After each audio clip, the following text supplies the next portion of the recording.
Suspect PJ.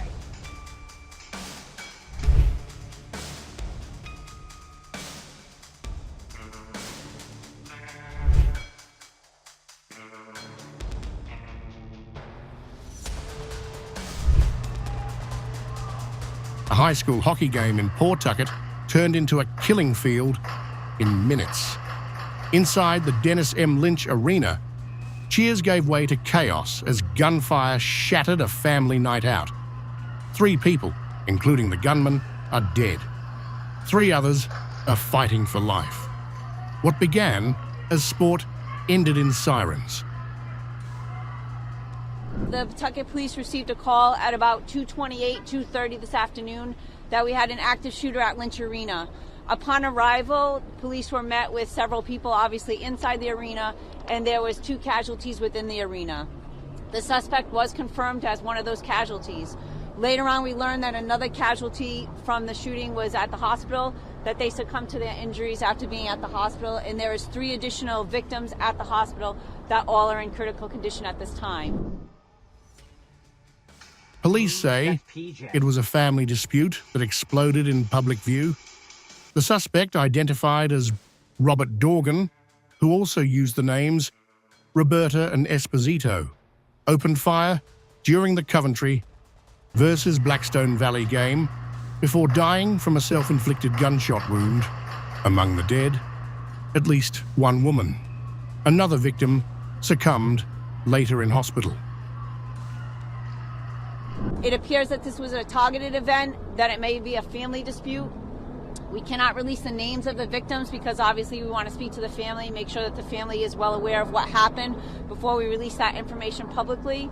We had assistance from multiple police departments that came in to assist, to offer their assistance.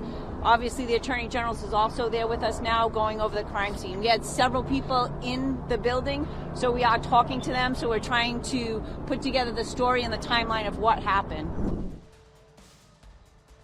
Unverified video shows players diving for cover, families scrambling for exits, children frozen in shock.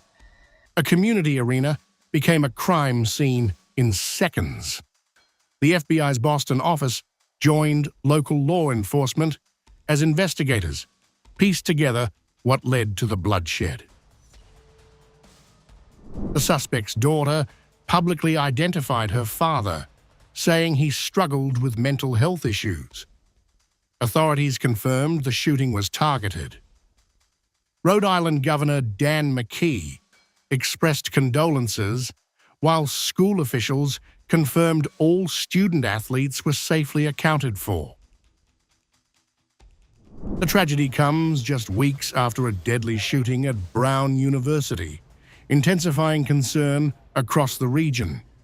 According to the Gun Violence Archive, more than 400 mass shootings were recorded in 2025, with over 14,700 gun deaths excluding suicides. Another rink, another night. Another reminder of America's unrelenting gun violence crisis.